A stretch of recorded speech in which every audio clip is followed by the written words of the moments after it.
sharing this morning. It took your courage. And I think for many of us, living this life takes a lot of courage. Sometimes, for some people, it's getting out of bed in the morning, which takes courage. For me, coming here today this morning with my 3 boys and without my wife took me some courage. And yeah, I think every one of us has their situation and stories where we are afraid. And there wouldn't be courage in our life without fear.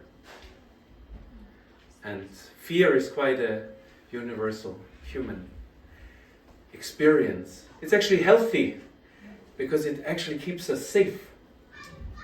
Right? It keeps us safe. But at the same time, if we just stay within the bound that our instincts tell us to stay safe within those, some people call it the comfort zone, then we never fully experience the promise of life, the chances, the opportunities that life does offer.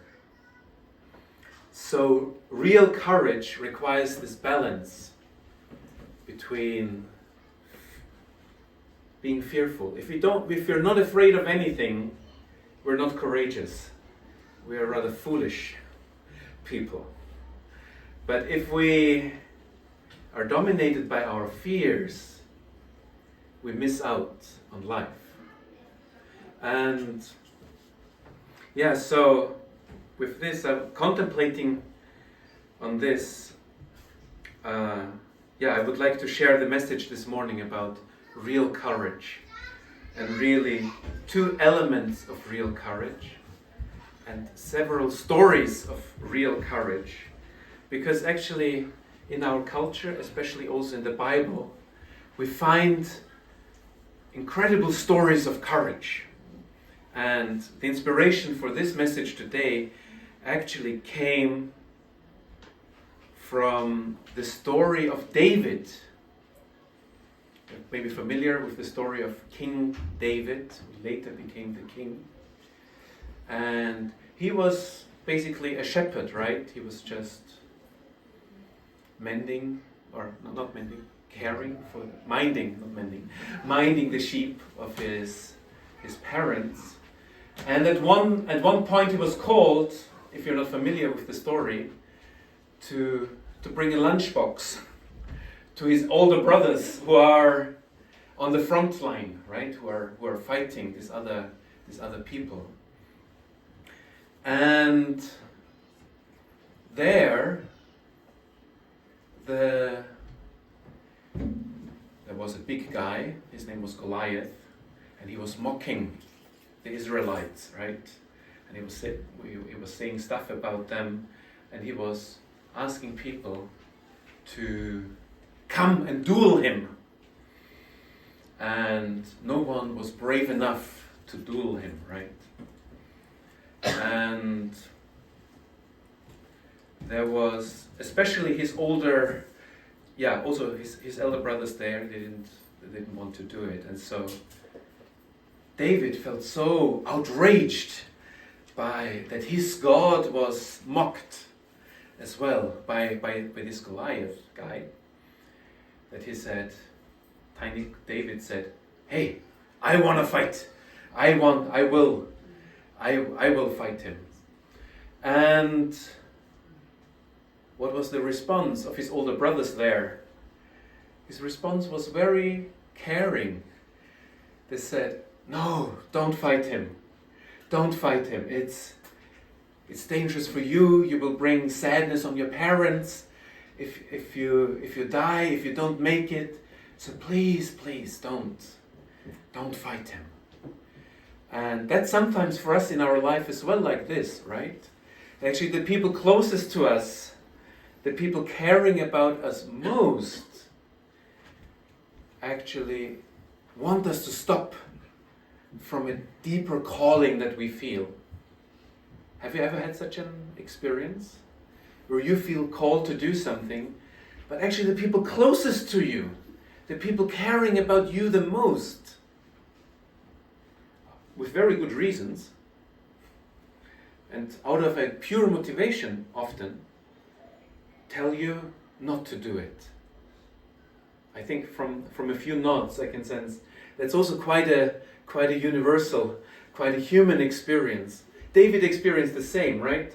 People really caring for him, really loving him, told him, don't do it. But in that moment, David had to look deeper than that. Deeper even than the love of the people closest to him, the other human beings closest to him who cared for him. And made this decision. Then the story goes on, right? He decides then, okay, I will fight this Goliath guy. And then even the king approves.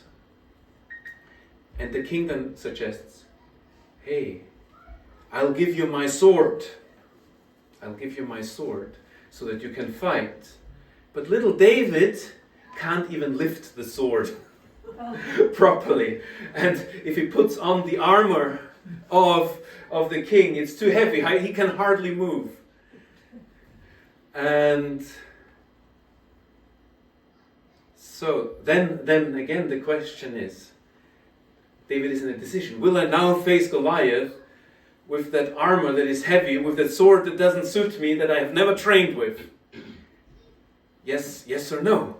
He's confronted with that situation. And David decides to thank the king very much for offering the sword and the armor, but to give it back. And he remembers, when I was protecting my sheep in the land, I used the slingshot, right? And I could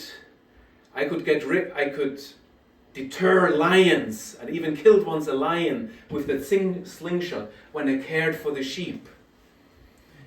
And then so he's remembered this, and he realized, actually, God has prepared me already for this situation.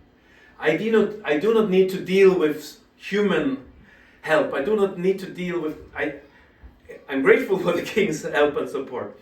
But this doesn't fit the preparation that God has given me already since my childhood and tending sheep. So I trust that God has prepared me already to face the challenge. And then, as the story continues, he actually uses the slingshot. And it, according to the story, it's a one-shot. It's a headshot for those who play some of these computer games. Yeah. And so, and he makes it, and he overcomes Goliath. The purpose is not, I think for me, the purpose of the story is not the killing.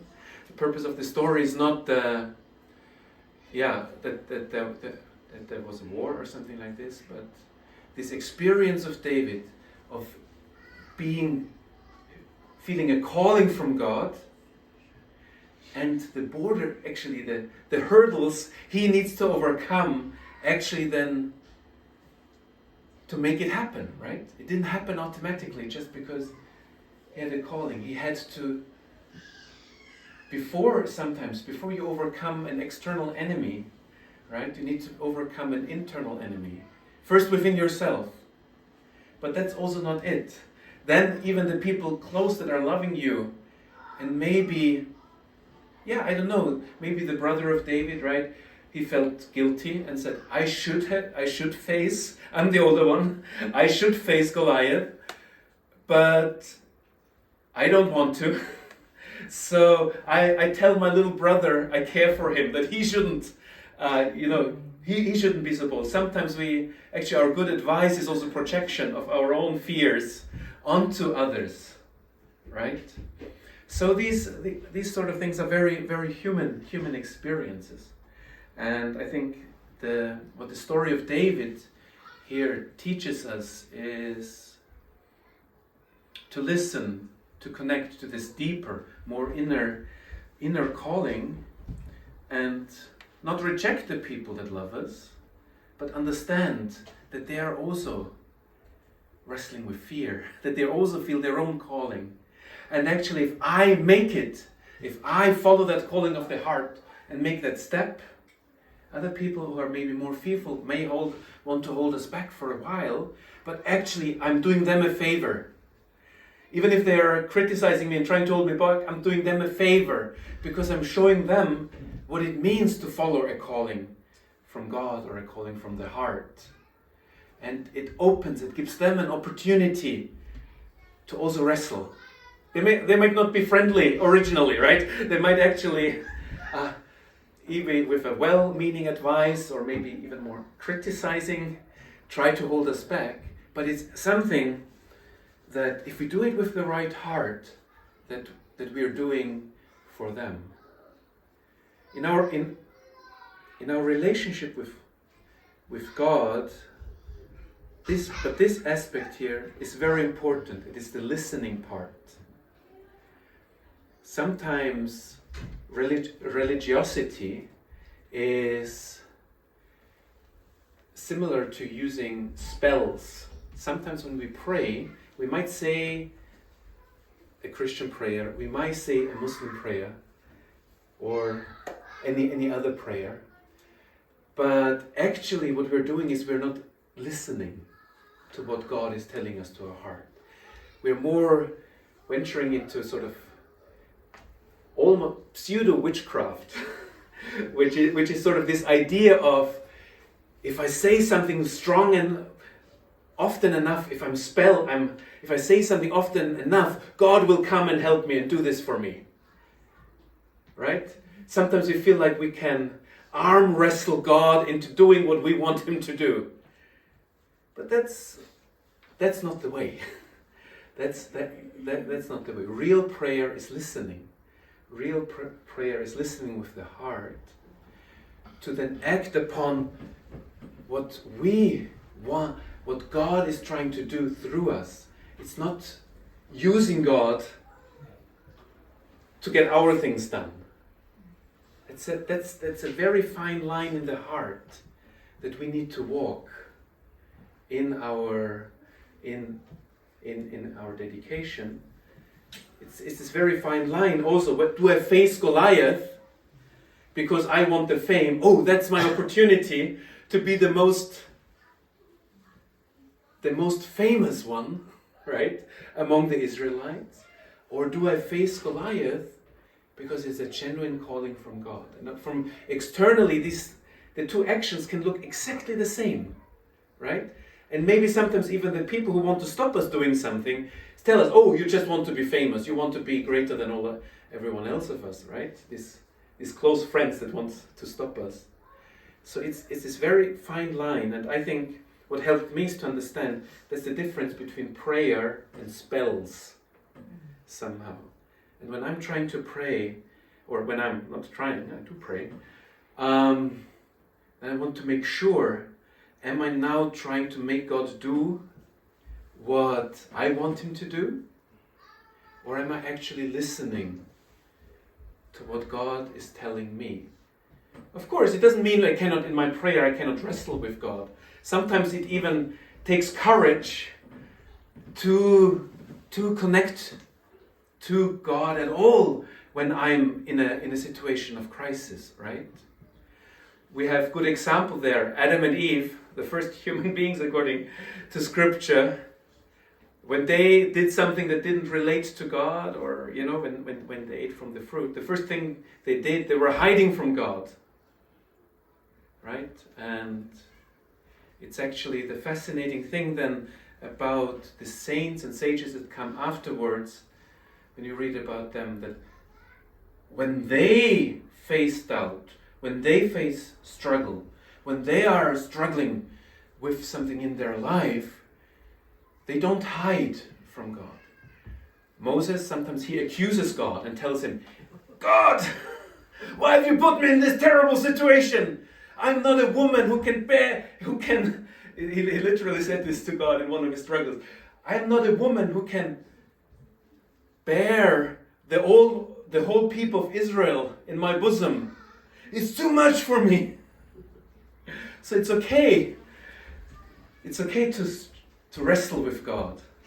It's absolutely necessary to wrestle with God.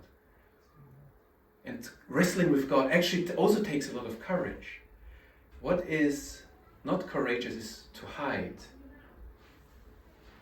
to disconnect, to drown my worries in distractions of, I don't know, Instagram scrolling, or whatever we use. We human beings invented a lot of ways to be cowards and distract ourselves from the real issues we need to face, right?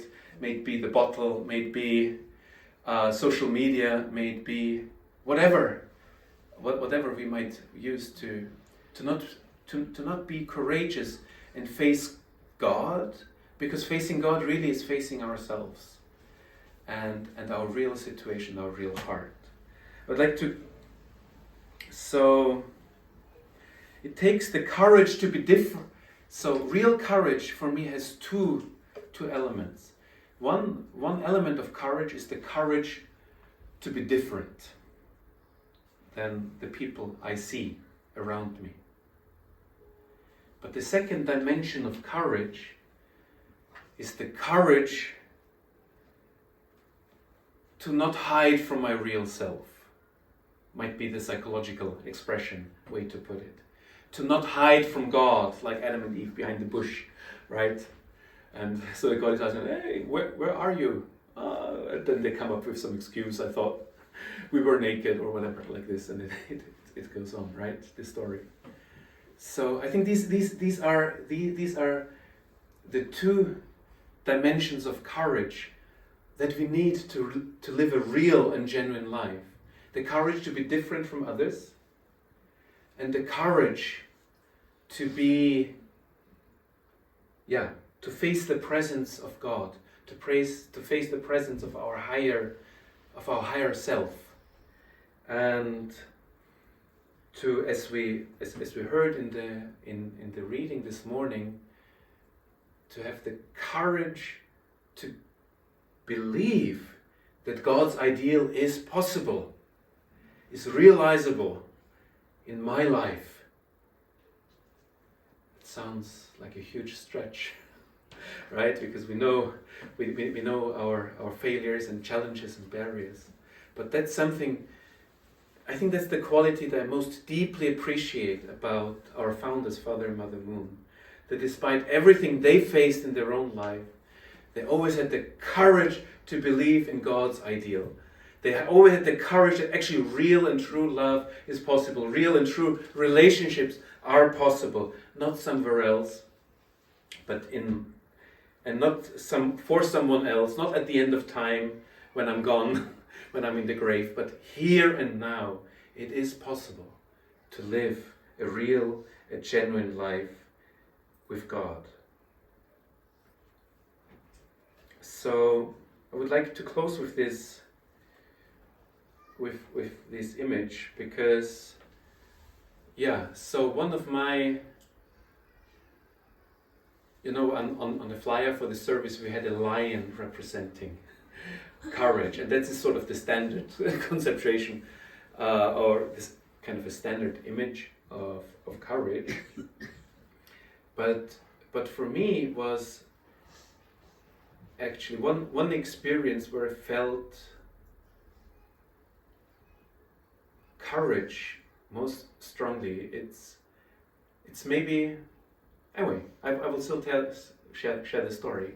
There's a bit of a danger that you might think, oh, that's a bit of a jump for me. It's okay, but it's a meaningful story for me.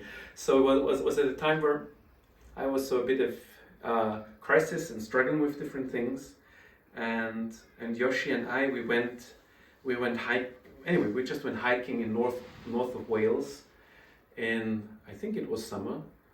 I don't know, because it's always raining here. So it was, and we were just anyway, we were just sort of walking through that wood, And yeah, anyway, there were just a lot of ferns, trees and ferns growing around, and it was not sunny at all. It was raining a bit, and yeah, so it was a bit of a mellow hike through the north of Wales, and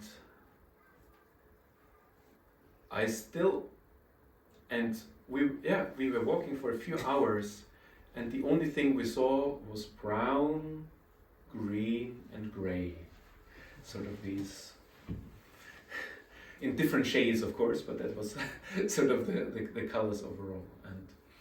And then just at one point I was also, sort of wrestling.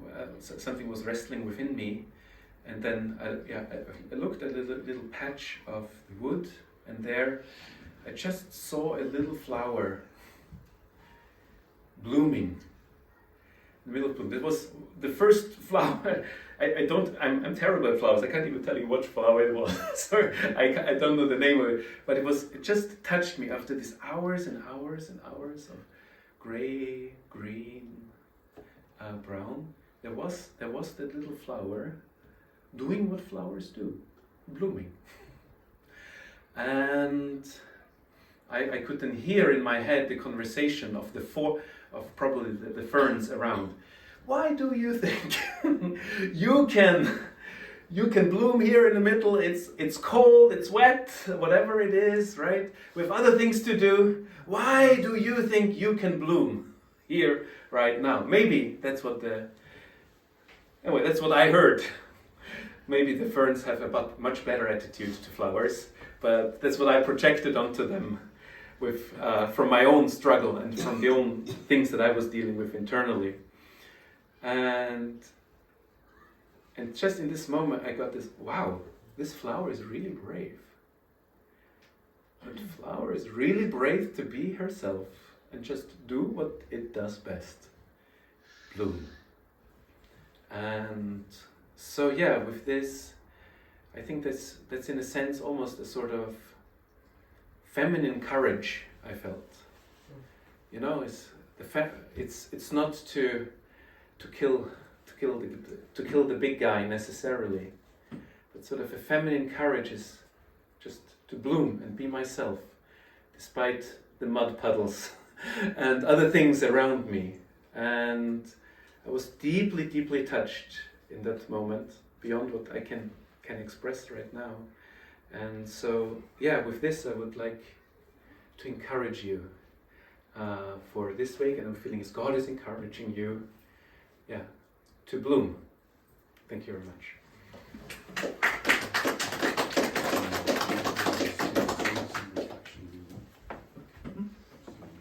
Just to reflect.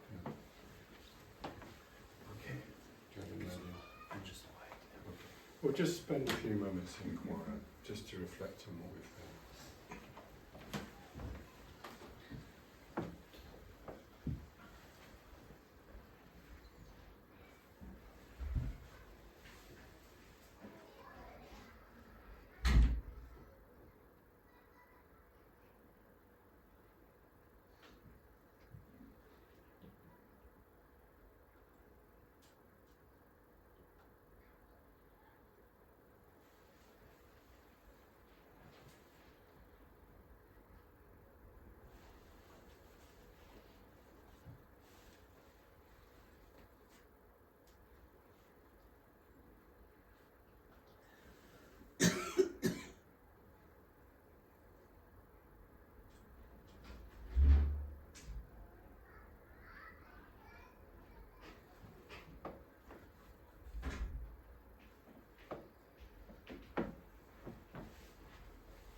So we're going to have a final song, Be Thou My Vision.